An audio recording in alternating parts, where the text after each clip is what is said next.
so, what is the translation?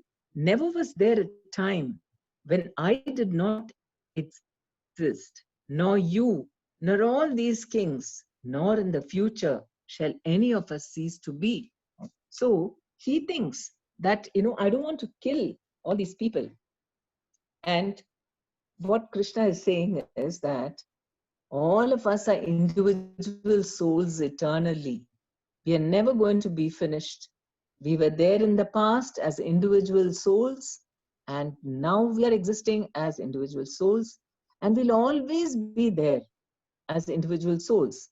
Some people think that, when at death, what happens is the soul goes and merges with God and loses his individuality. But here, Krishna is refuting that.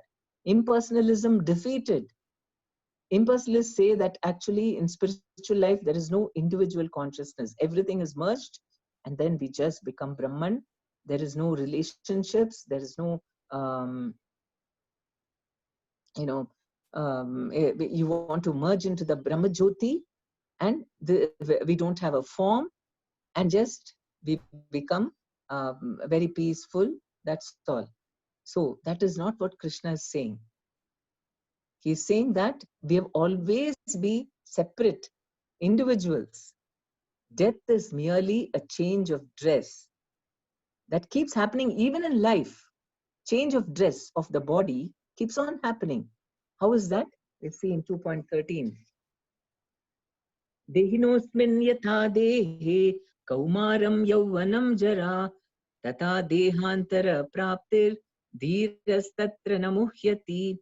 As the embodied soul continuously passes in this body from boyhood to youth to old age, the soul similarly passes into another body at death. A sober person is not bewildered by such a change.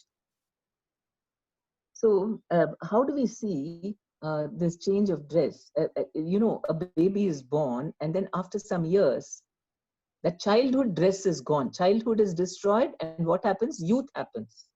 And after some time, youth is destroyed, and then youth body is destroyed, and then you have an adult life. And after some time, the adult body is destroyed, and you have a old age body. So there is a change of dress. So when we see the dress, change of body, completely different. Scientists say that every all the cells of our body are completely replaced. So that means we are getting a fresh body. So when there is so much change happening in the body, then what is permanent? How is it that I remember what happened when I was a very small child? How is it? Now the body is totally different. No one can even compare me with how I was as a child. And yet I remember certain things about my childhood. I can identify myself in that child body. So that shows that we are a spirit soul. And so death is merely a change into another fresh body. So that's why Krishna is saying, don't grieve for them. And then happiness. So he might, Arjuna can think that, okay, so Arjuna can think that, okay, change of dress, okay, we are just going to get another new body. But then I'm attached,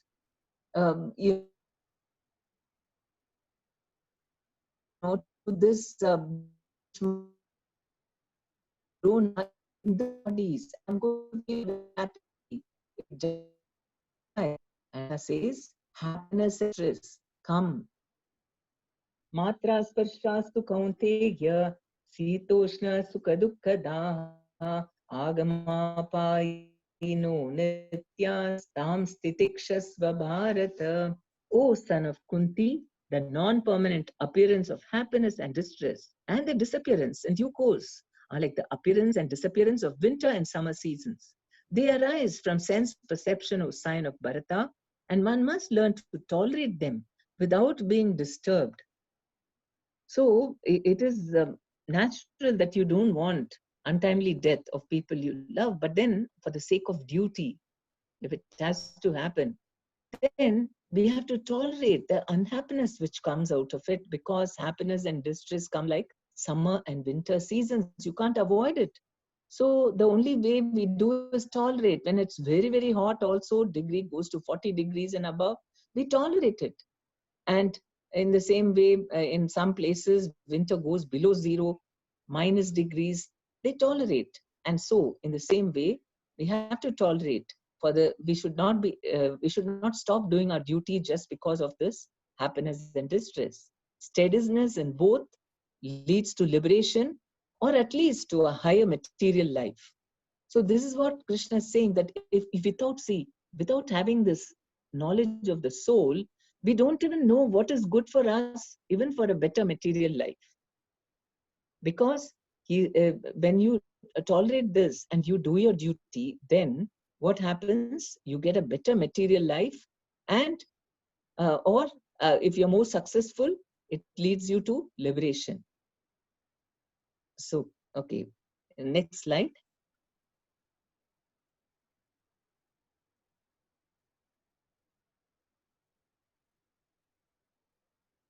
So, who am I? What are my real self or soul's qualities?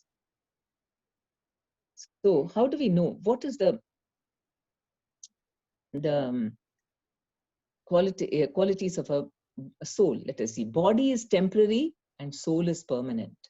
Right? That we can understand, that the body is ever changing. The nature of the body is to be constantly changing, and it is temporary. We know that because at death the body is finished, but the soul is permanent, and soul pervades the whole body as consciousness. How do we know that we have a soul? It is possible to also understand it through our intelligence, because this consciousness which is spread throughout our body, which helps us to have feelings, or we get we know, we can have a sensation all over our body only because of this consciousness. And how is this consciousness spread? It is spreading from the soul, and the soul is seated in the heart. That's what the Shastras say. And from it is in the heart, and heart is the one which is pumping blood to each and every part of the body. So, because the soul is situated in the heart, the blood is carrying the consciousness to every part of our body. And so, suppose you tie up your hand and then you don't allow circulation to take place, your fingers will become numb, and then you won't have any sensation. So that's a proof that consciousness is spread through blood. And that is because of the soul which is seated in the heart. Material body is sure to come to an end. The soul, but not the soul. It never comes to an end. The soul neither kills nor is killed. How is that? The soul, okay, how you can say that the person who's not being killed because he's the Atma, the soul is not killed. But how is the killer not actually the killer? Because if you're killing someone for the sake of under instructions of a higher authority, then you don't have any karma for a good purpose. Then there is no karma to that. In that sense, the soul is not the killer. It is just following instructions. There is no karmic reaction for that. No birth and death for the soul. Bhagavad Gita 20.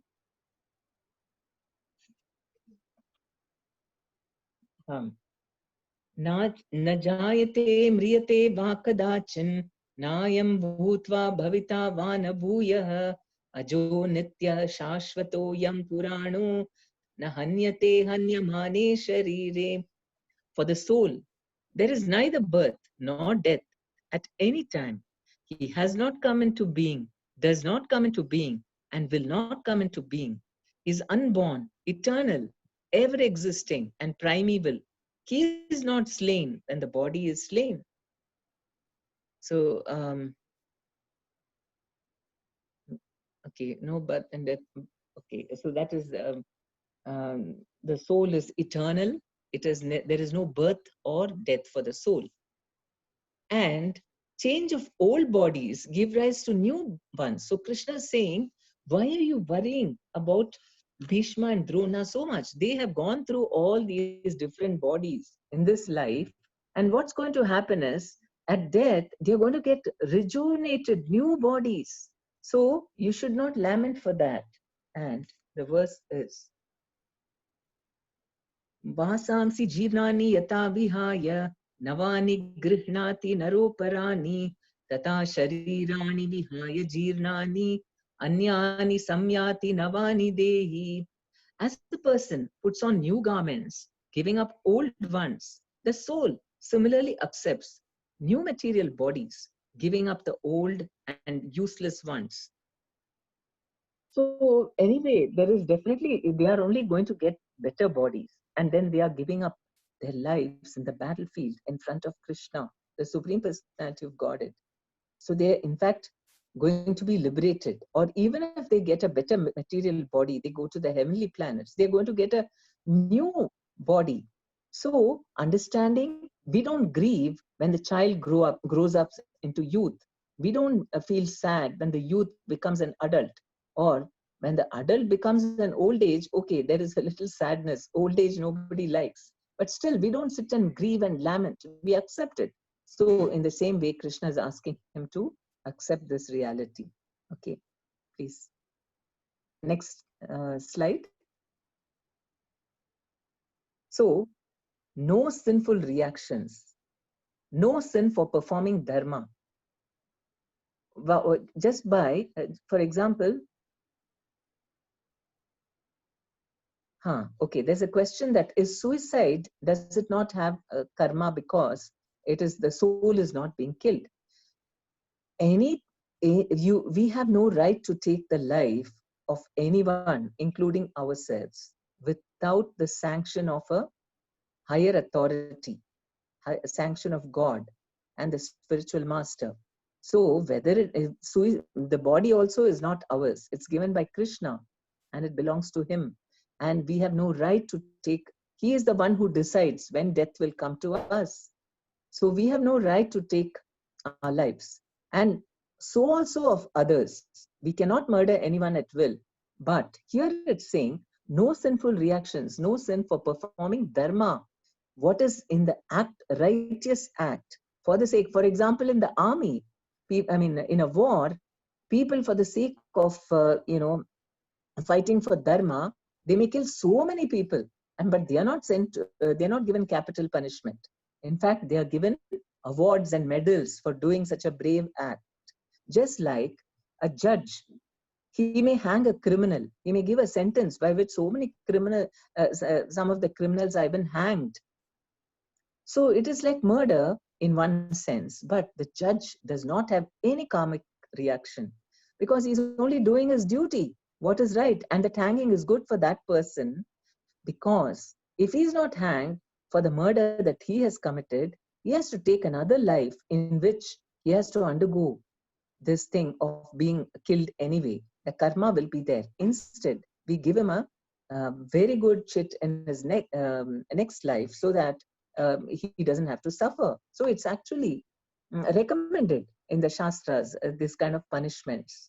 So if we don't consider all this knowledge of the soul, then whatever decisions we take will be faulty. But because we understand that the soul reincarnates, so this capital punishment is actually a benediction for a person who has committed murder.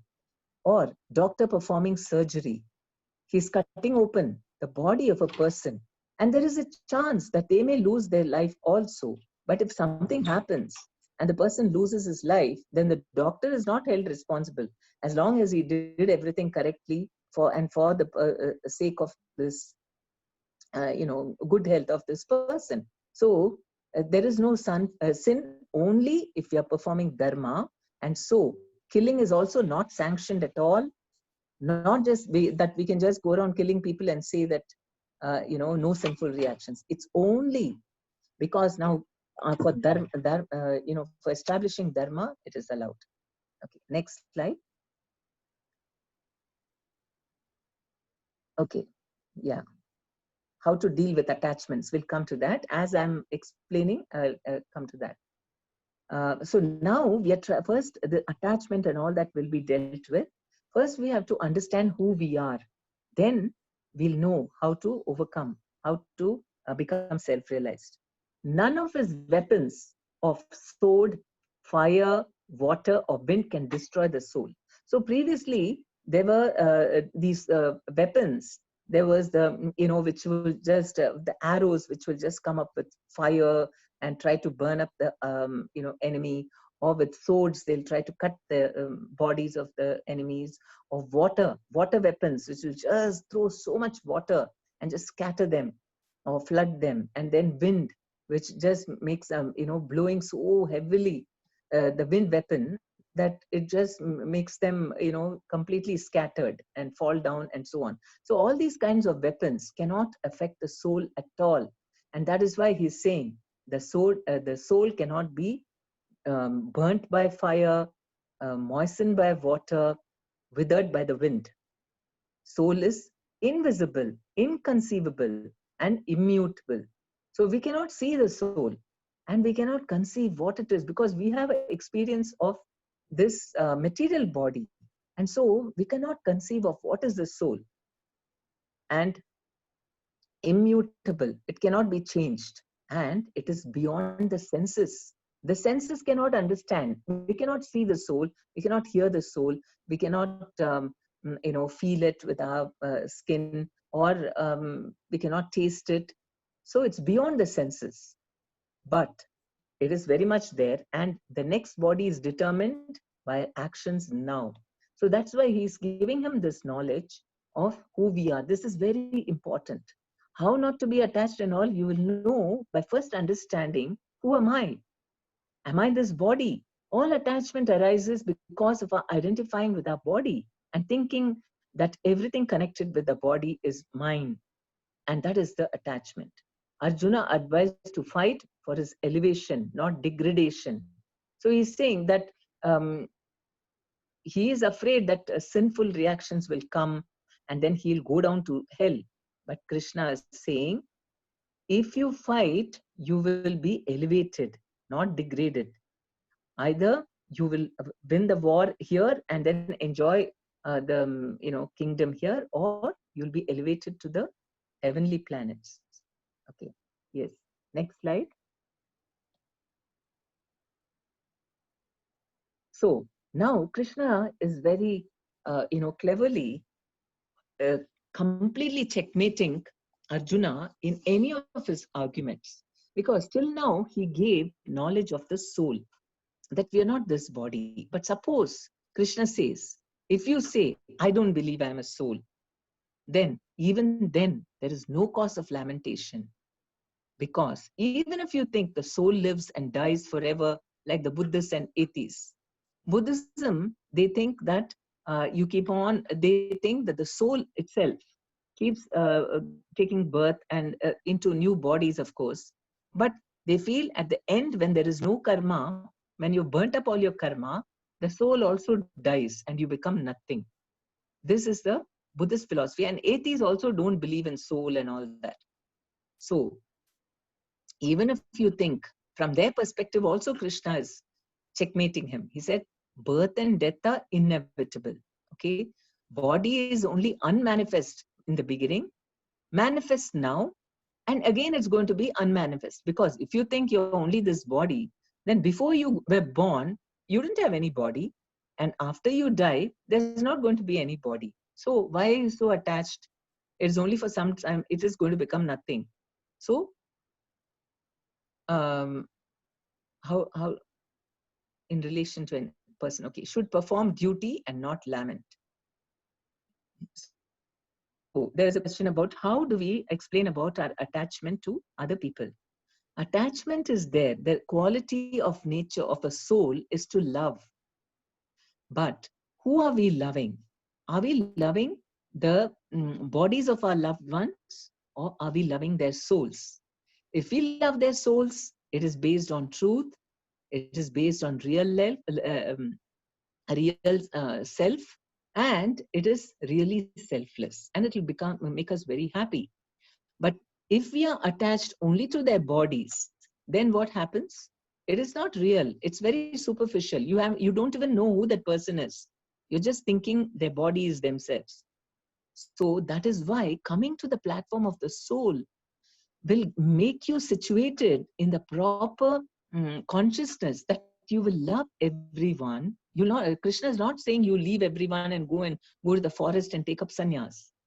He's only saying, come to the understand who you are. If when you understand who you are, you will love everyone as they are. You understand you are the soul, then you will understand others are also as souls, and so you will love their souls, which is not bad at all. Okay, because it is eternal. Yes. Next slide. How to understand the soul. Okay. Soul is amazing for all. Because when you tell a materialist, we have a soul, then how is it that the soul is so, I mean, it is in the body of a big elephant, and it is also in the body of a small ant or a microbe? How is this possible? It is a really amazing thing. So to understand the soul, you can't, austerity, not sense gratification required to understand the soul. Why people are not able to understand, especially in today's world, they don't understand. Most of the people, they don't even believe that there is a life after death. Why? Because if you engage in a lot of sense gratification, you are what? So, no, yes. So this austerity, not sense gratification, is required to understand. Now, in earlier times, that's why, when someone wanted to realize themselves, we'll also see what are the different processes people undertook to understand the soul, and what is Krishna saying is the best method. Okay, self-understanding through right knowledge. First of all, we have to have the right knowledge. And then Bhagavad Gita gives knowledge of the soul, super soul, and their relationship, complete knowledge. And also, it also gives about material nature. What is this world made up of? What is material energy? And then it also gives knowledge of the soul and the super soul and their relationship. Krishna can be accepted only after great penance and austerities. Normally, anyone who wants to realize this, themselves, they have, um, they have to actually go and do a lot of control the senses, control the mind, and meditate. Only then they can understand. But okay, so but through a pure devotee's mercy, one can understand easily. So the soul, as we saw, is a small spark, because now in the dormant form, it is it has a form in the spiritual world. But right now, because it's not active spiritually, it's as small as the size of the soul is 1/10,000 the size of a tip of a hair. And that is the soul in the heart, and it is spread out like the as consciousness. And along with the soul, the super soul is there. We will see that. I will explain that when we come to that slide. Okay, the super soul is Krishna, or in the form of Paramatma. He is Krishna. You can see in the photo, that is that is his form, the super soul, the Paramatma, and how he is situated in every living entity's hearts. Okay, and so in every living entity, whatever body it may have, they have the soul and this Paramatma situated in their hearts. Okay. Next slide, please. So there are different ways to understand the soul. One is Jnana Yoga. So in Jnana Yoga, they control the senses with detachment. They do detached work, or leading to finally sannyas. So only by controlling the mind and the sense, but then they come to the point of only understanding that they are the soul. Unless they are really keen to know further, they don't get knowledge of Paramatma and Bhagavan. Okay. all your concepts and doubts will be clarified. We have 18 days of Bhagavad Gita, and in that, all your doubts will be completely eradicated. But of course, you can still ask whatever you want to know, but I'm just assuring you that we are going to do more in detail about all these yogas and all in the coming classes. But this is just a short synopsis. So, controlling the sense with detachment. And karma yoga is doing your duty selflessly without being attached to the results for your own gratification, but doing it as a matter of duty without thinking about the results. That's karma yoga. By doing that also, you can understand you're a soul. And ashtanga yoga is, meditation, yoga. And that is not just this kind of yoga which we'll have in these yoga classes nowadays. It is, you have to go and completely perform this, after regulating your senses, yama and niyama. And then you have to do asanas and breathing exercises, control the mind and completely withdraw inside. And then, you can slowly in samadhi, you can see the Lord. You can not only see yourself, the soul, and you can also see the Paramatma. That is Ashtanga Yoga. Then Bhakti Yoga is the easy process for the sage. And what is that? Chanting Hare Krishna, Krishna Krishna, Hare Hare, Hare Rama, Rama Rama, Hare Hare. You should try out this process, such a simple process. And when you chant, what happens? Your soul awakens and you start understanding, that there is a distinction between your body and your soul. So, and then slowly you develop faith also in God. Your faith in Krishna will become solid. I mean, it's not just sometimes comes, sometimes goes. Sometimes I have faith in God, sometimes I doubt Him. All those things will not, fluctuations will not be there. So this is the easiest process, and especially given in this age. And we know, as I shared in last class, Krishna came as Chaitanya Mahaprabhu, and because of his mercy, when we chant this mantra very quickly, we can understand that we are the soul. Okay, next screen, next slide. Any questions on this? Okay. Now, after telling him that, about giving him the knowledge of the soul and telling him that you must do your duty because you have to worry more about what will elevate your soul, not just about your body and which will degrade you. Now, and also he told him, even if you're an atheist or a Buddhist at heart, if you don't believe in the soul, still you must do the duty because the body is anyway going to be unmanifest and it's going to become nothing. So it's better to do the correct thing, dharma. Then, from a materialist perspective, also Krishna is saying why Arjuna should fight the war and do his duty. See, Kshatriya's duty is to fight. Kshatriya is on the bodily platform because Arjuna is born as a Kshatriya. So he's identifying himself with the body. And the body also has some duties. We are born in, we are born in different roles into different families with different mentalities and different capabilities and so on. And we have this caste system not based, not to just stifle people, but rather just to help people to see what is their potential and work according to that. So Arjuna, being a warrior, it was his duty to fight. Fighting for dharma leads to heavenly planets. So from a materialist, I mean, Arjuna was saying that if I fight, I'll get degraded. But Krishna is saying, no, by fighting for dharma, it is elevating.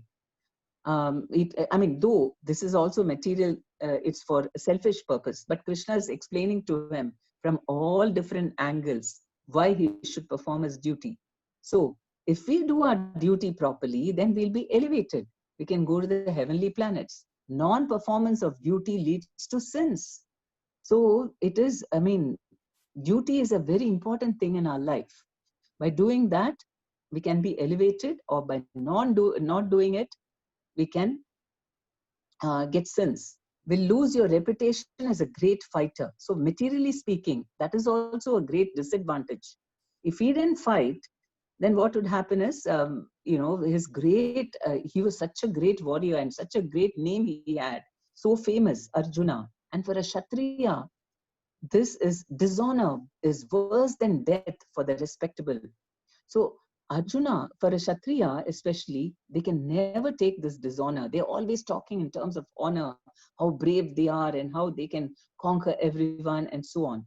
And if they have to hear people ridiculing them and saying, oh, Arjuna is a coward, that is why he ran away. Because Krishna is telling him, don't think that, everybody is going to, especially the enemies, Duryodhana and Party, they're not going to say, oh, Arjuna, so compassionate, such a glorious person. They're going to just laugh at you and say, oh, that coward just ran away from the battle. So that will be really very, very troubling for you. And kingdom or heavenly planets, both good for enjoyment. So if you want to enjoy, you are saying there is no enjoyment if I kill those people. But actually, by doing your duty, both ways it is enjoyment. Either you stay here and enjoy your kingdom, or you go to the heavenly planets if you lose the war, and still you will enjoy. So this is doing duty for your own enjoyment. That is a materialistic perspective, but still Krishna is trying to assure them that when we do our duty, we also get good karma, okay, for our enjoyment. Yes, next slide. Then now he is coming to the platform of um, that is tolerating all these, doing duty by tolerating all the difficulties. Then what happens? What's the benefit of that? Duty for a cause, tolerating summer and winter season, leads one to self-realization and eternal life. So here, so far, before that, he only talked about going to the heavenly planets or enjoying in this world. But he's saying now he's talking about self-realization and eternal life, or at least to a higher material life. So this is that is why um, doing your duty is so important. Yes, next slide.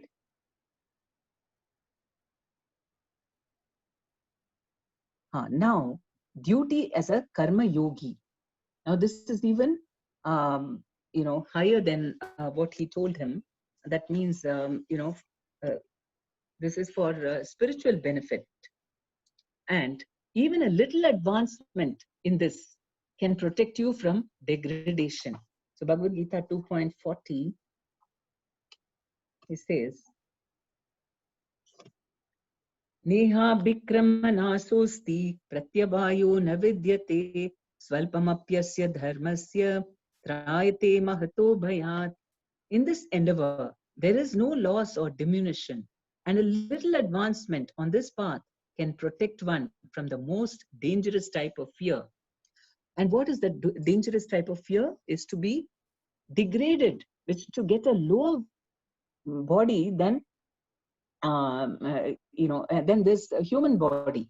We can be degraded into animal life, or we can be degraded into going to the lower planetary systems where it is hellish because there is no sun. First of all, um, it is complete. It's in darkness. The only light is coming from the jewels on top of the naga, the serpents there in Naga Loka.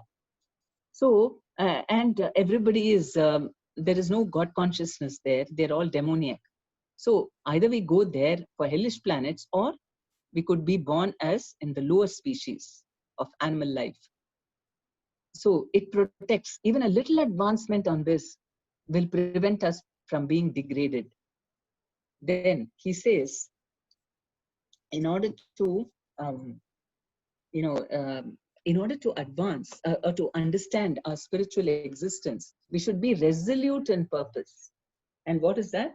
Vyavasayatmika buddhir ekeha kurunandana bahushaka hi anantascha buddhayo avyavasayinam. Those who are on this path are resolute in purpose, and their aim is one. O beloved child of the Kurus, the intelligence of those who are irresolute is many branched. So this is we have to know, our Vedic knowledge is that, for self-realization especially, we have to be very, very determined that we want to reach that goal. And all our activities should be done in such a way that we will reach that goal.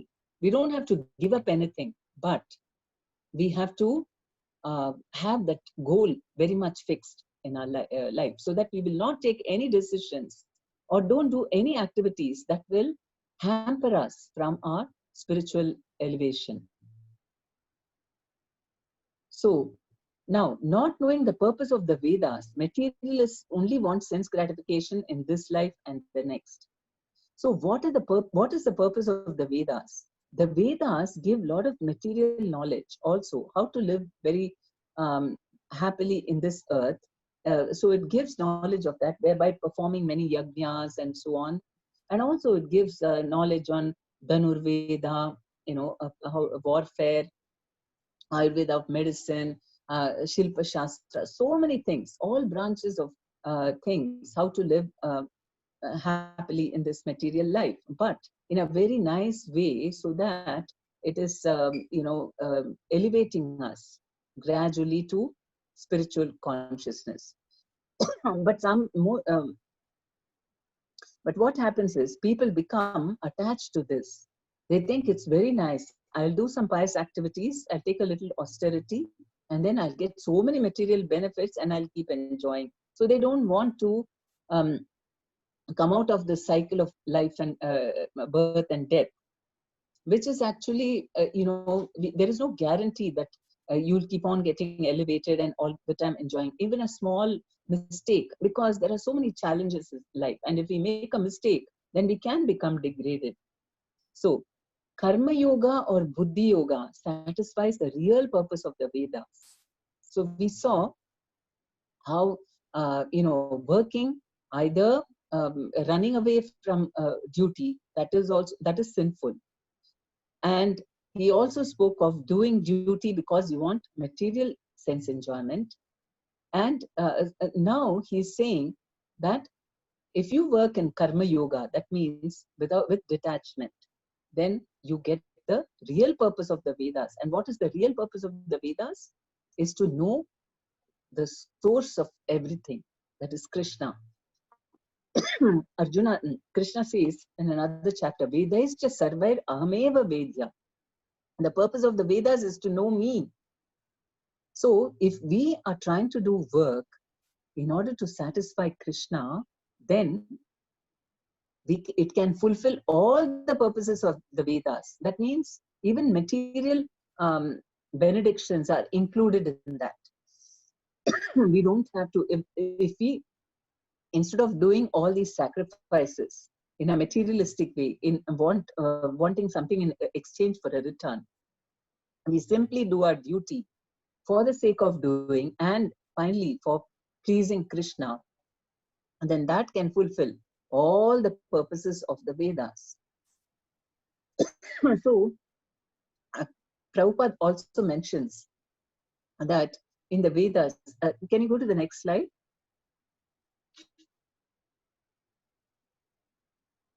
Can you go, no, previous slides, sorry. So, the Karma Yoga or Buddhi Yoga, it gives us the real purpose because it connects us with the Supreme. Now, in all these other yajnas and so on, we are not in touch with the Supreme. Only when we want something, we do some rituals to please Him so that we'll get something in return. But when you're doing Karma Yoga or Buddhi Yoga, you're dedicating everything for His pleasure. You are always getting, all intelligence, all knowledge from God, and you're working in relation with Him. So that is very, very elevated. And because of that, you don't have to separately please God by doing other rituals. And so it can fulfill all the purposes of the Vedas. Anything, I mean, even things like, Shraddha and so many things, though we do it as a matter of course, but really speaking, when you're chanting and doing this when you're acting, doing all devotional activities and working for the pleasure of, I mean, thinking about Krishna, not being attached to the results and so on, then we don't need to do any of these rituals, because this is on a higher platform. Okay, next slide. So this is the famous verse 2.547. Okay, everyone, all of you would have heard this verse, which is 2.47.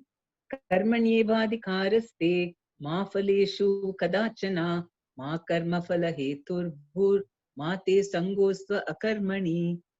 So now Arjuna might be confused. Why are you acting? You are asking me to have knowledge of the self.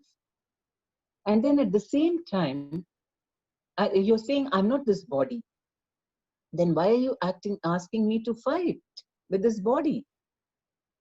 So that is why Krishna is saying you have to do action with knowledge of the self, both combined, not just jnana separately, but not just karma or just do activities for your sense gratification, but rather you work, but with full knowledge of the self.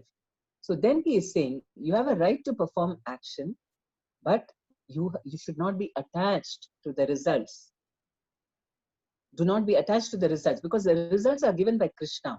So we just leave it to him. Though there are intermediary causes. You have your boss and he decides how much you get a raise or what's your going to be an income, what perks you get. Yes, but ultimate cause is Krishna. So you see, I mean, nobody, we're not going to be just, exploited by anyone. But beyond a certain this thing, level, we cannot control situations. And so we do our duty and we are giving the results to Krishna. So Krishna is the real employer or the enjoyer of all our sacrifices. So we are not attached to the results, or whatever results he gives, we don't think it is all mine. Does not think himself the doer. Krishna says, never consider yourself the cause of the results of your activities. And he will explain to us later why we should not think that I'm the doer, because there are so many people involved in this doing. It is not only our body which is doing, or a soul doing. The super soul is also there, who's guiding us, who's giving us all the intelligence. So we should not be unnecessarily proud that I'm the doer, and not be attached to laziness. So that is also another attachment. If you say, okay, I won't do any work, but that means you're attached to laziness. So that is also not allowed. But you have to do work without attachment to results, and equanimity in result to work is yoga. When we are not attached to the results and we do it as do our work as a matter of duty, then we get linked with Krishna. Just imagine, just through our work, we can get connected to Krishna. So this is the consciousness of a karma yogi, and that is why Krishna is telling Arjuna that this is how you must act. Okay, next. Next slide, please.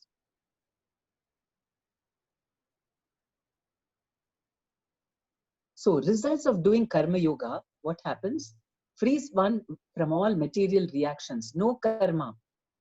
Either past karma also, and karma which is going to come in future. No karma for any work we do. So we escape all material reactions, escape all suffering, which is supposed to come because of our past karma, easily achieve liberation as compared to a jnani. A jnani who is not working, who's saying that I will just sit and meditate, or just read the shastras, because the senses are very powerful and they're always pulling us towards sense gratification. But a karma yogi is acting, so his senses are being engaged, so it's easier to control. But at the same time, he's using his knowledge to gradually purify the senses, so it's much easier and paves the way to understand God and surrender to him. So if you act in Karma Yoga, then you'll come to a point that how you will know, you will understand God, and you can surrender to Him with full knowledge and conviction and indifference to all Vedic rituals for fruitive results. You don't need to perform them. You're not indifferent because you have, like if you're a millionaire, then you won't bother about 100 rupee notes, 500 rupee notes. No, you have so much. So in the same way, one who has understood God and he surrendered to Him, what is the use of all these small things? This is all included in that. And then you get divine consciousness because of your consciousness of God. Yes, go to the next slide, please. Symptoms of one. So Arjuna asked Krishna, what are the symptoms of a person in divine consciousness? So Krishna replies, he has overcome his mind, which gives rise to varieties of material enjoyment. So where is all our desires coming from? It is all in the mind. The mind is a storehouse of previous lives, impressions, and memories of past lives, and it is always thinking about how to increase our enjoyment, varieties, never satisfied. It's thinking more and more and more how to enjoy. So that is the cause of our attachment and suffering in this world, because we think we are this body, we think we are the mind. That is more difficult. To come out of attachment to the mind is more difficult than coming out of the attachment of the body. At least the body, we understand, okay, I'm not the senses and all that are active. I can control what I eat and see and hear and so on. But what about the mind? It is subtle. And so many times we identify so much with our mind that whatever the mind comes up with, we think it must be true and it must be satisfied. So here, actually, Krishna is saying you have to overcome your mind, which is all telling you all nonsense things all the time. Free from, so one who is self-realized, he is able to control his mind and free from excessive attachment, fear, and anger. So, it's not that you should become, attachment will be there if you're, for example, in family life. It's not that you won't have any attachment to your people, but over attachment, excessive attachment, no. If it's not there also, it's okay. If it is there also, in a kind of a balanced thing. And free from fear and anger. So this is in divine consciousness, there's no need of any fear because you are with Krishna. So why should you fear? Krishna is always there with us to protect us in all ways. So fearlessness is a symptom of divine consciousness, and freedom from anger. That also we'll see. Why do we get anger, first of all? Anger is because of unfulfilled desires. Now, if the mind itself is controlled, then there's no question of anger. No question of material desires, unfulfillment of material desires, all that is not there. Unaffected by good and evil, he may obtain. Sometimes good, sometimes evil. Of course, we try to avoid the evil, but not excessively happy because of getting good or something evil. He's not too depressed, not like that. Not praising, not despising it. Fixed in knowledge. Because we just see all these are just material manifestation that are happening, temporary things which are coming and going, which is not connected with my real self. And that is why a person in divine consciousness who has realized his connection with Krishna is not at all disturbed by all these things. So there was a lot of inquiry about how do we overcome attachment. It is so okay. Go to the next slide. I'll summarize in the end about that. Next slide, please.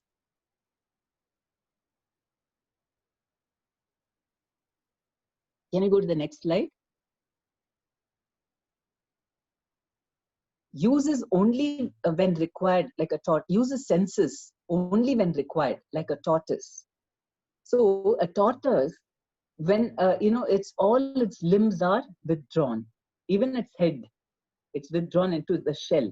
and only when it needs to required to use it, either to move around or to eat something or like that, it uses. Otherwise, all the other time it withdraws its senses, and when you see only the shell. So like that, a person who in divine consciousness uses his senses when required, he doesn't become senseless. Senses are there, uses it when it is required, and then he withdraws it. It's not that the senses control him. Like people, for example, a drunkard or someone addicted to smoking and so on, the senses are demanding, I want it, I want it. And then he is, he is controlled by the senses to fulfill it. And then, but suppose he is self-controlled, then he can use his senses only for things which are good for him. And whatever is harmful, he can avoid it. Fixed in higher consciousness due to a higher taste. Because he's getting a higher taste, because the soul is giving a lot of high taste to the person. And because of that, he's fixed in the divine consciousness. Senses are very strong, can carry away even a man of discrimination, even an intelligent person. If he is not, in this, connected with God through all these processes, then what happens? Even if he's very intelligent, senses can easily carry him away. And that is why nowadays, especially, we see so many professors and people in good positions. They're very, very intelligent, but they get into all kinds of, either they are corrupt or they have this thing, a relationship with girls and so many things. They're not able to control their senses. So it can carry away even a man of discrimination, because senses are so powerful. But if you have a relationship with Krishna, then easy to control the senses. When the senses are engaged in the service of Krishna, then very easy to control the senses, because you're getting a higher taste. Difficult in the path of jnana, of renunciation of work. So in the path of jnana, they don't even eat good food, because a kind of austerity to control the senses. Whereas in bhakti, you make very nice food, offer it to Krishna, and eat it as prasadam, and also spiritually progress. So the senses, they are engaged, they are satisfied, and at the same time, they're also progressing in helping us to understand the spiritual reality. Okay, next slide. Next slide, please. How does one fall into material consciousness? So this is actually, we are all souls, and we are meant to have divine consciousness. And yet when we are progressing, sometimes what happens, that from time to time we keep falling into material consciousness. Why is that? Because when you start contemplating on sense, this was the question to Krishna, and Krishna is saying, because contemplating on sense gratification, we like something and we keep on meditating on that, and from that what happens? Attachment. We develop attachment to it, and too much attachment turns to lust. We must have it, we're just lusting for it. Then if it is unfulfilled lust leads to anger, and when you're angry, what happens? It causes delusion. Completely, you can't think clearly at all. And when you're bewildered like that, leads to your memory is also bewildered, especially about who you are. You're not the body, but you're a soul. Even for a practicing sadhaka, many times what happens that when you are faced with some situation, when you're angry because you didn't get something, then you forget that you're a soul and you think, I am this body. And that memory, loss of memory happens because of too much of, unfulfillment of your lust. And then intelligence is lost.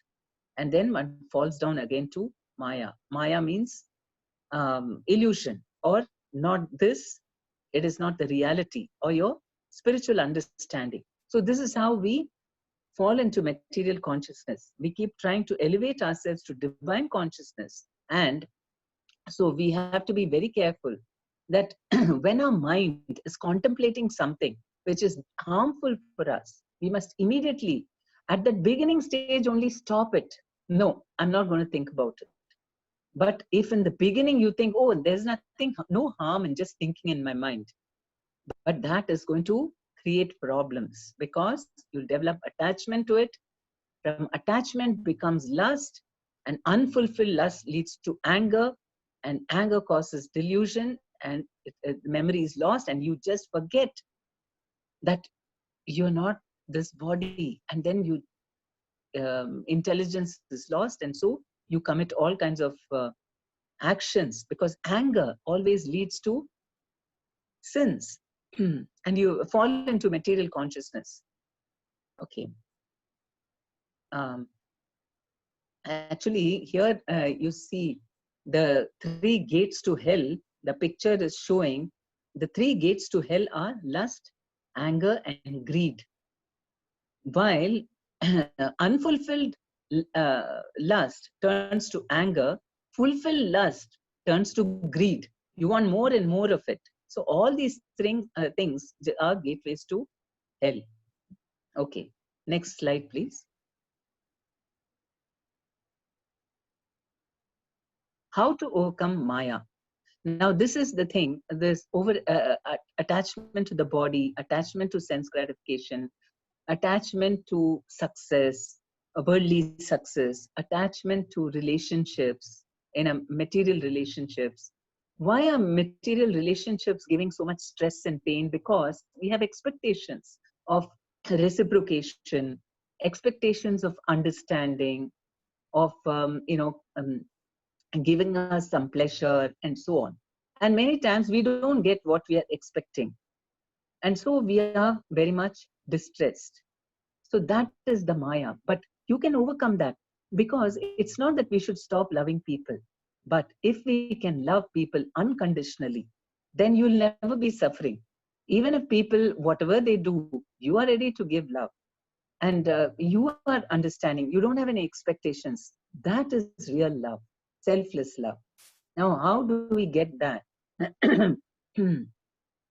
So that Maya, in illusion, we think that I am this body and I must permanently keep enjoying my relationships with all the, all my people connected with my body.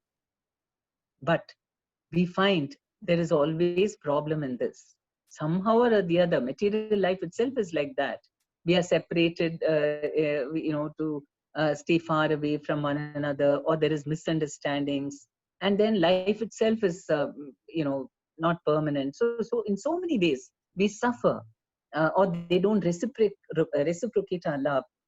So many ways we suffer due to too much attachment to relationships, material relationships, or we are very attached to being the number one in our jobs or in academics, or being praised.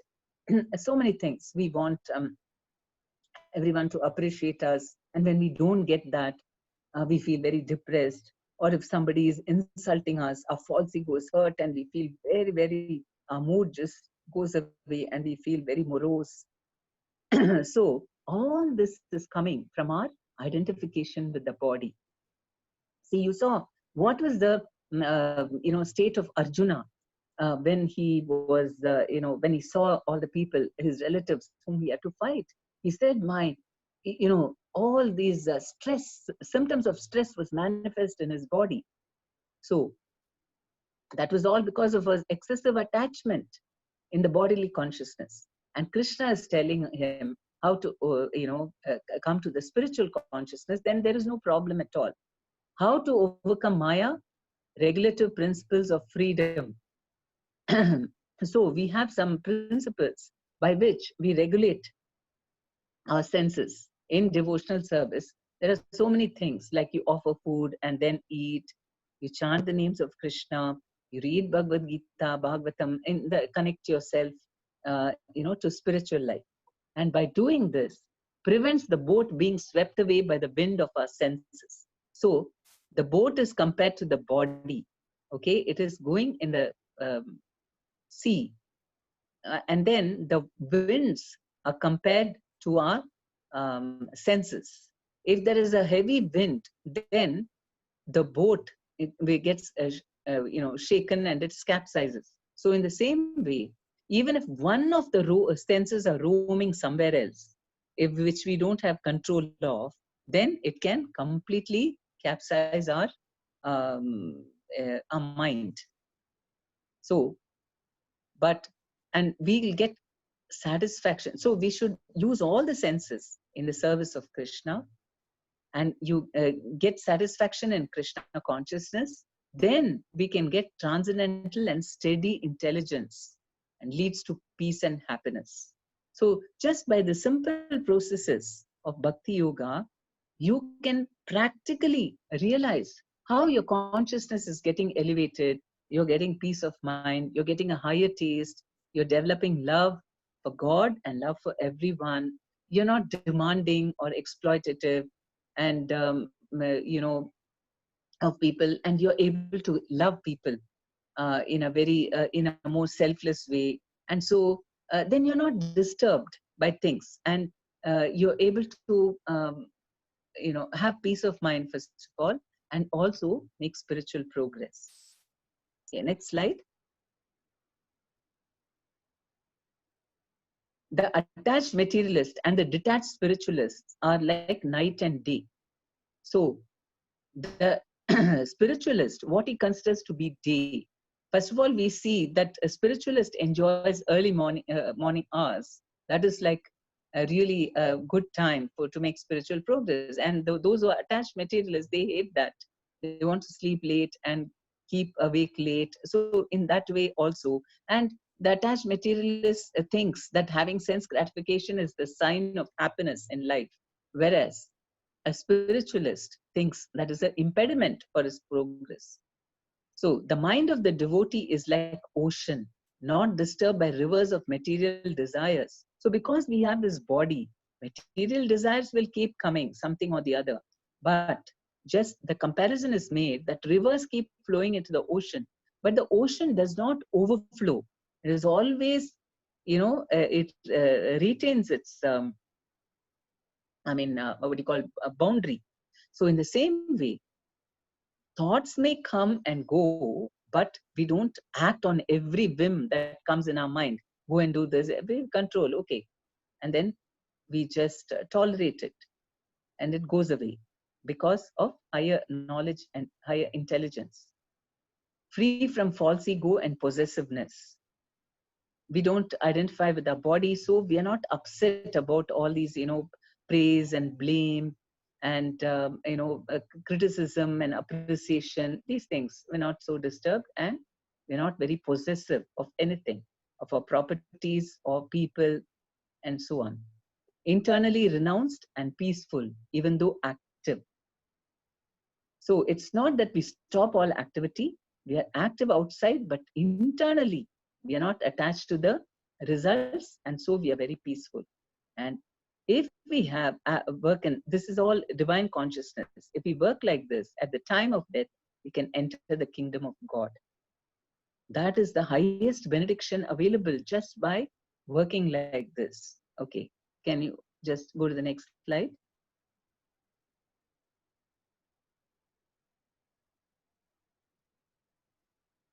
So the two birds on a tree, soul and super soul in the heart. So the heart is the seat of all energy and life, because the heart is what pumping everything, energy. And here are just the Upanishads talk about a body like a tree, and in the tree are two birds, which is the Paramatma and the Atma. And Paramatma is always watching over the Atma, who's just simply trying. One bird is trying to enjoy the fruits of the tree, and the other bird is just watching. So if we turn to the super soul, because when we don't consider the super soul and Paramatma, the bird is trying to enjoy the fruits, then invariably at some time or the other it gets problems and it's miserable. So if the bird wants the end of the suffering, it must turn to his friend, the super soul or the Paramatma. Then that is beginning of all auspicious life and peaceful and happy life. Yes. Next slide.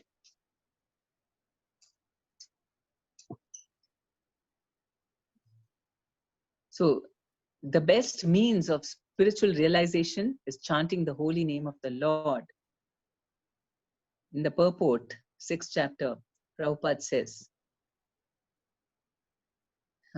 easy process for the sage to realize yourself and bad effects of not doing one's duty.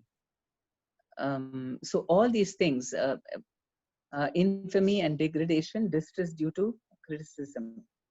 So all these things which Arjuna was, worried about, all that can be overcome by realizing oneself.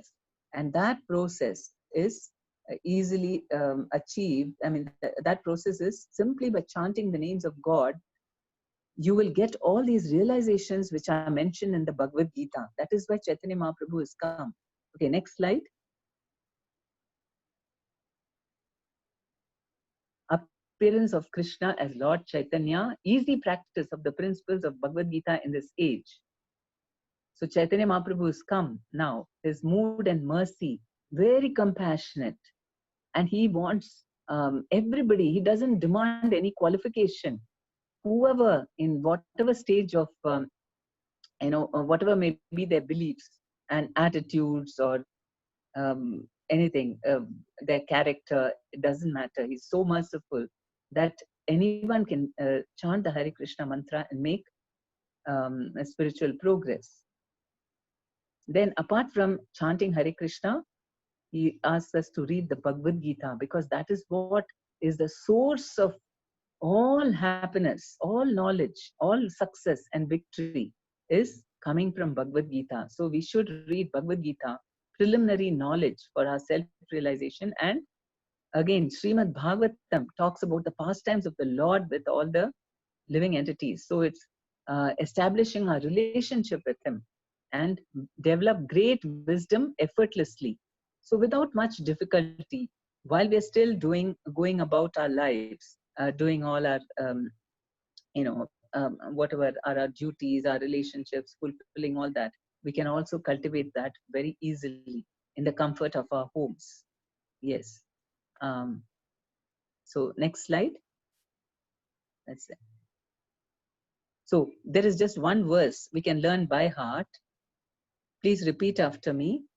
Dehinosmin, this is 2.13. Dehinosmin yata dehe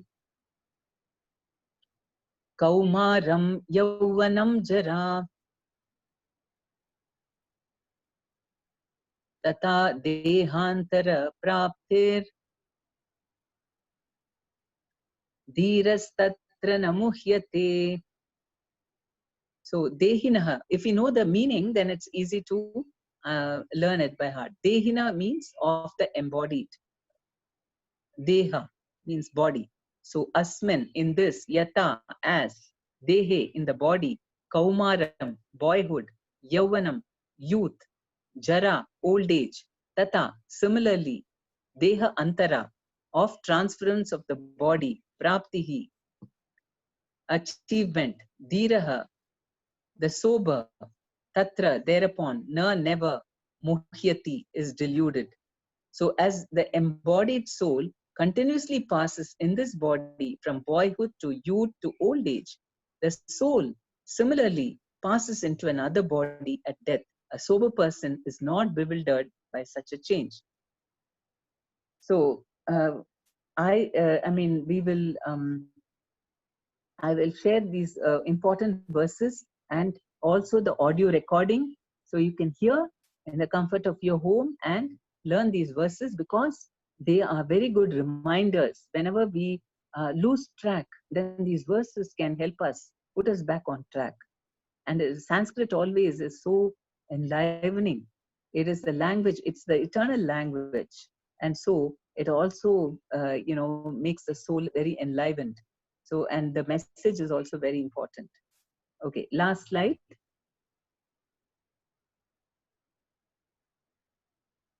Yes, I think we've completed. Can you think? Yes.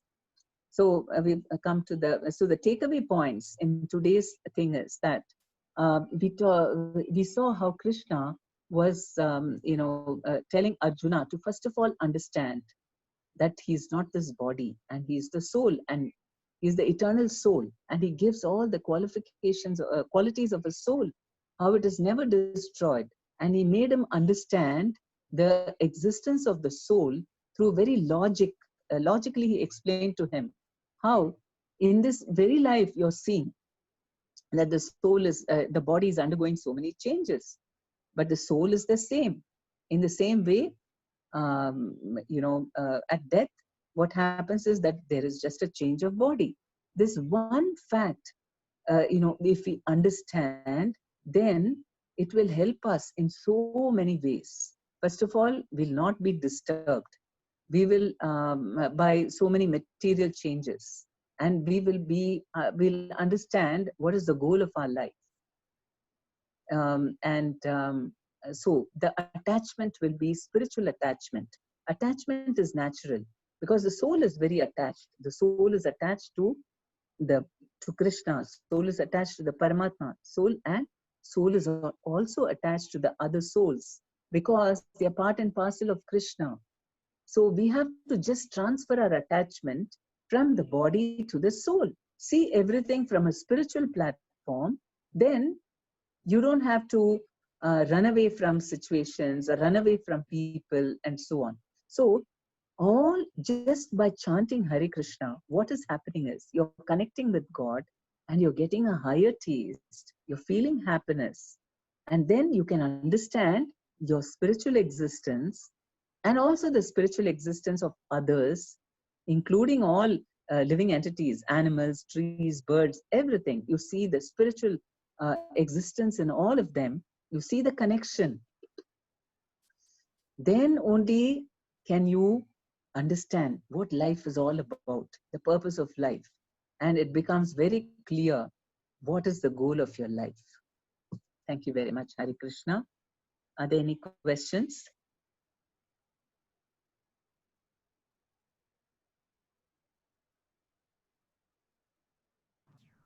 How to control our...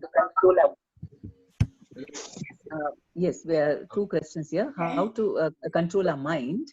That is why it's very difficult if you want to take other processes like, meditation or renunciation and so on. You don't have to do anything. Just you chant the Hare Krishna mantra, and while you're chanting, just listen to the holy names. Don't,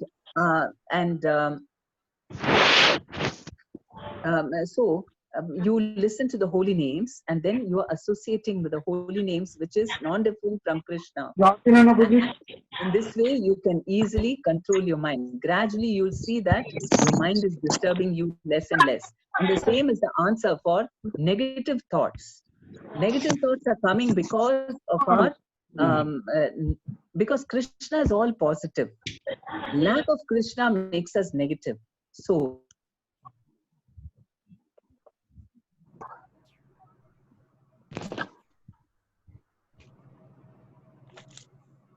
knowledge from Krishna, reading about him and associating with him through chanting, doing services for him, so automatically you'll become positive, and more your negative thoughts will go away. Yes. What was the pardon? Somebody was asking about Advaitavad. Shankaracharya, what was the question about? Let me see.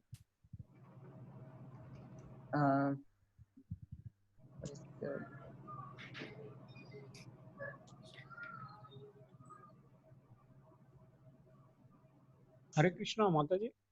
Yes. Mataji, it was by me. In Advaita philosophy, Shankaracharya explains that there are no two things, there is only one thing. But in Bhagavad Gita, yes, talking about Atma and Paramatma. Yes. There are two different things. In Vedas also it says Aham Brahmasmi. That means I am only the Brahman. Yes. So here it is a little contradictory, Mataji. It's not contradictory. You see, it is like the Shastras describe about how, in the Bhagavatam also it's mentioned, how Brahmeti Paramatmeti Bhagavaniti Shadyate. Absolute truth is realized in three phases. Just like the comparison is given to the sun's rays, and the sun globe itself. I mean, so in the same, for example, before you reach the sun, you're just aware of the sun's rays. That is also, that is also the sun. But if you get closer to the sun, no, if you see the sun, then you realize that, oh, the rays are only coming from the sun. You understand the connection between the rays and the sun. And then, if you have the opportunity to go to the sun planet itself, you can see that there are people, there is the sun god there, and all the people there. So you have more knowledge because you're going closer to the sun. In the same way, the absolute truth or the supreme person has got three phases of understanding. Just like the sun, he has all the light is coming from his body.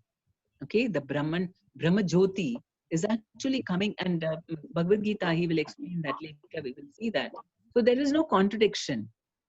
The Brahma Jyoti is also coming from Krishna's body only. And when you understand that the rays, what is the source of that rays, then you will understand that there is a Paramatma also. It is not only Atma, but the Paramatma is the source of even the Atma. And higher than the Paramatma realization is Bhagavan. Because in the Paramatma, I mean, in the material world, Paramatma's functions are limited just to being with the living entity and looking after him, just giving him sanction for whatever he wants to enjoy and do, and so on, and give punishments, be in charge of everything. I mean, he is a witness to us. But beyond that, the Lord also has his own activities in the spiritual world. So all this is given in the Shastras. The Lord himself has come so many times. Avataras have come and shown this is what the Lord activities are in the spiritual world. So that is Bhagavan realization, which you get only through doing devotional service. So there is nothing wrong. I mean, the Brahman is also true. Paramatma is also true. And Bhagavan is also true. Okay. Hare Krishna Mataji. I have one question. So, people talk and do so many things. Is that the activities of a soul? And if the soul is so pure, then why humans with pure soul commit so many negative things and wrong activities? Because of their identification with the body. And because we are identified with our bodies, then what happens? That is ignorance. And because of ignorance, we become attached to so many things for our sense gratification. And then we don't even consider other people's existence. And we cause harm to other people because for our selfish interests. And that is how we commit sins. And when the sins accumulate, then what happens? We have to pay. It also it's mainly because of this. The sins cover our consciousness, and then so we act in sinful ways. And it is simply because of our wrong identification. And so, by chanting Hare Krishna mantra, what happens? Our spiritual self, this thing is awakened. Our knowledge about ourselves is awakened, and then we can then only we can act like a pure spirit soul. Until then, because of a forgetfulness of our reality, real self, we commit all these mistakes or crimes or whatever. And that is why chanting Hare Krishna is so powerful, because once you understand you're not this body, you become purified. You're exhibiting your spiritual qualities. Is that okay?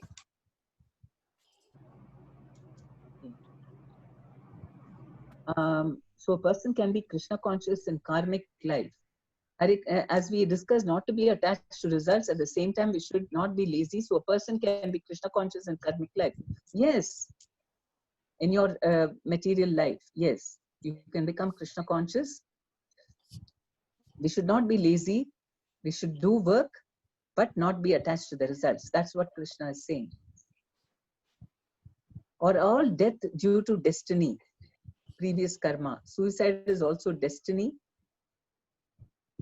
see, destiny is, I mean, it just gives us a kind of, you know, because of our sinful activities and so on. Maybe say someone is prone to commit suicide, and you know, the planetary systems and everything, by seeing this astrologically, um, that possibility is there because of the karmas. But suicide is a destiny, but at the same time, people can also change the only way we can change the destiny is by becoming God conscious or working without attachment and so on. When we give the results to Krishna, so then what happens is we are getting purified of our attachment to body. The karma acts upon us only as long as we identify with our body. So if I have done a lot of sinful activities in my previous life, then you know the body is subject to those reactions, but the soul is not subject. And if the soul decides I'm not going to identify with my body, then the reactions no longer come. So a person can be freed from committing suicide if that is why we have everyone needs to understand who they are. Then they can overcome so many of their negative karmas.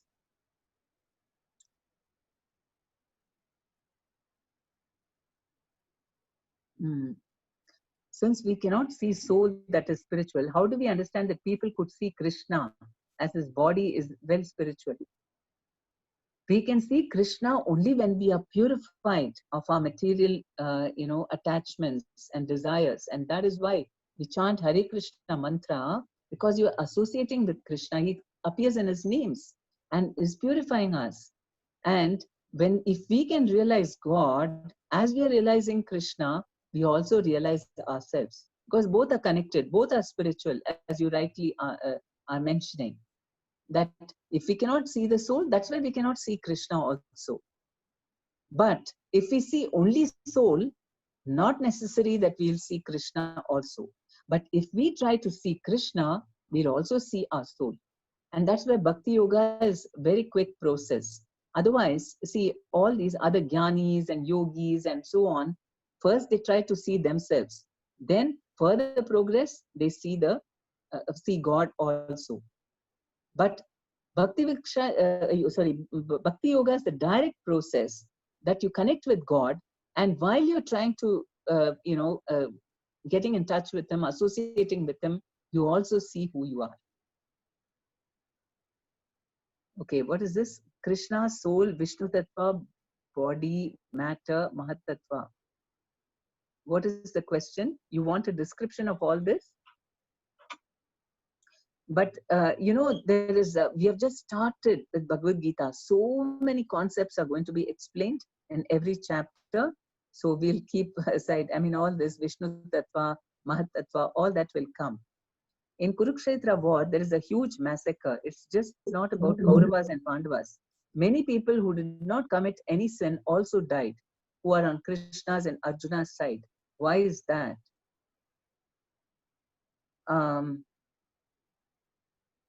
Okay, follow-up question. Why is God is creating tsunamis and earthquakes? Well, let me answer that question first. Because we are committing grave sin by killing animals, mercilessly slaughtering. How many billions of animals are killed every day just for the pleasure of the tongue of many people? So because of that, life for a life. So if you keep on killing animals, then how Krishna is going to punish. And wholesale punishment is all these tsunamis and earthquakes. Yes, in one or wars, floods, droughts, pandemics, everything. It is a reaction to that. Even now, this virus is because of that. Okay, maybe vegetarians are also getting the disease and so on. But anyway, we are part of humanity.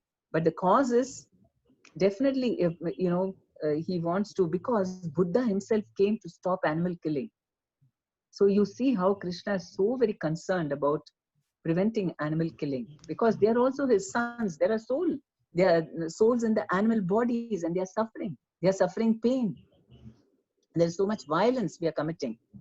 So because of that, as a reaction, we get all this. Now, you're saying that just not about Kauravas and Pandavas, many people who did not commit any sin also died, who are on Krishna's or Arjuna's side.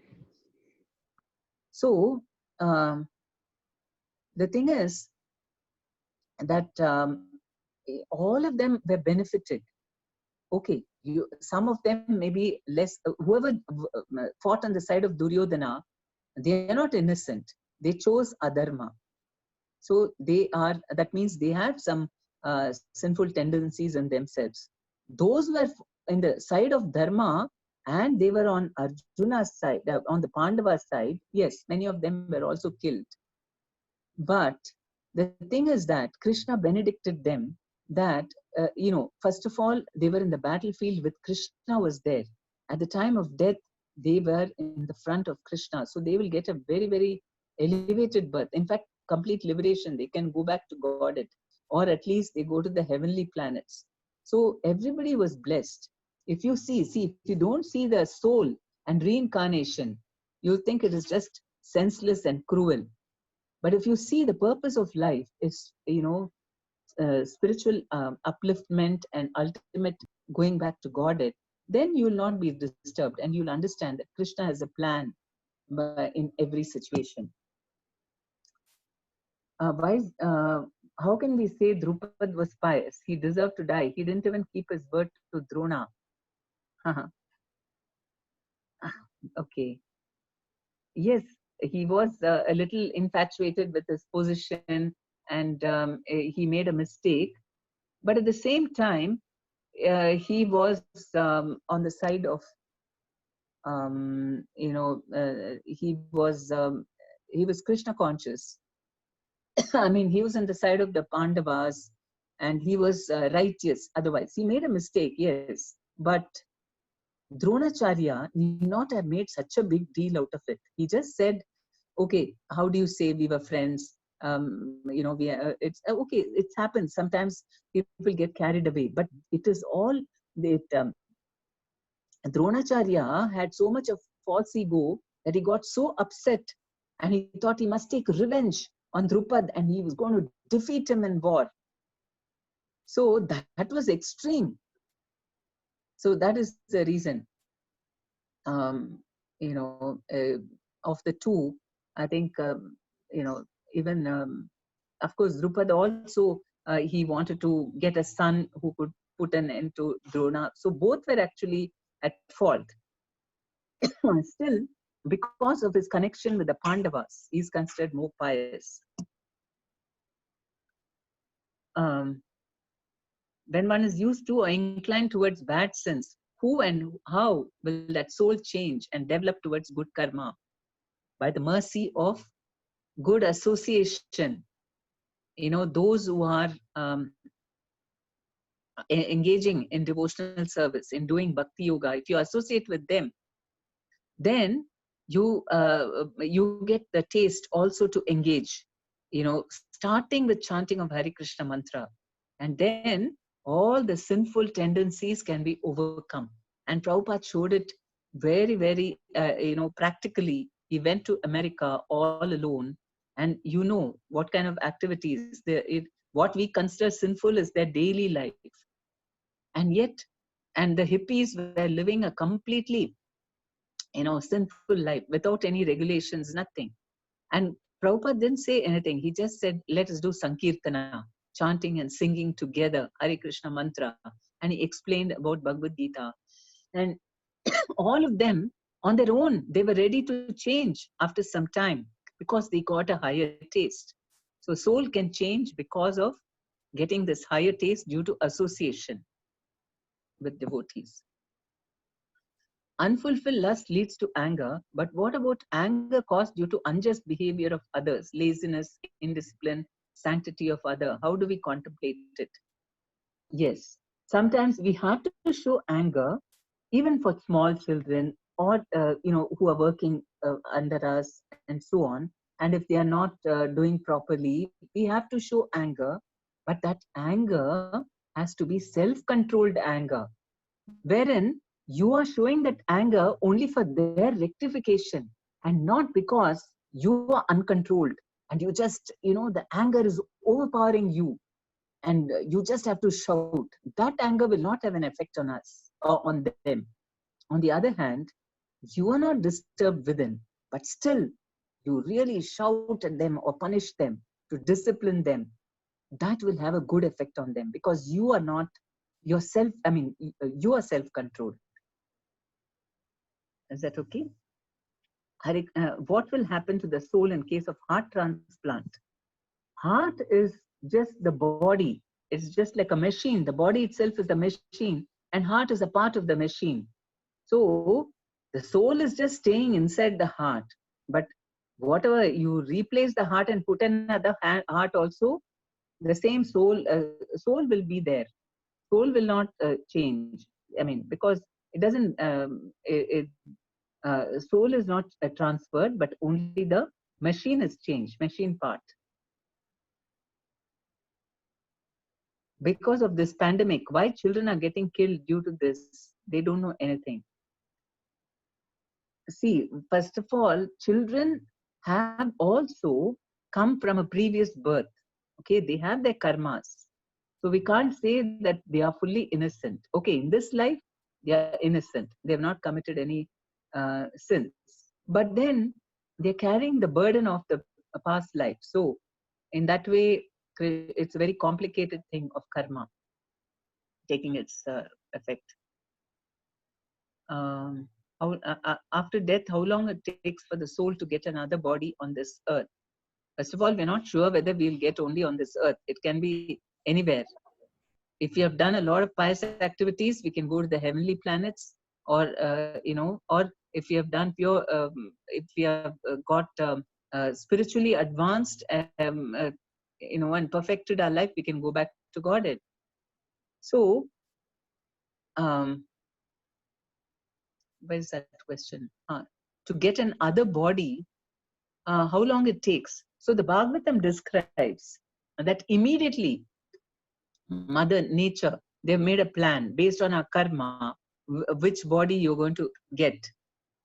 And in the interim, if we have done a lot of sinful activities, we also have to go through hell and come. But that hell is not a question of a long time. It's a question in the mind. It seems like for a very long time.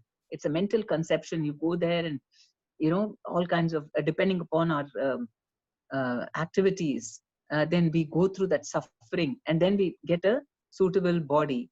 So it actually, in the Bhagavatam, it says all this is determined immediately. While we are giving up the body, only some body is being already made. Some parent, parents are already chosen for us. And souls who go to hell, how they get delivered? They have to go in the hell and suffer some things, and then they are given this another body. How they get delivered? They don't get directly delivered from hell.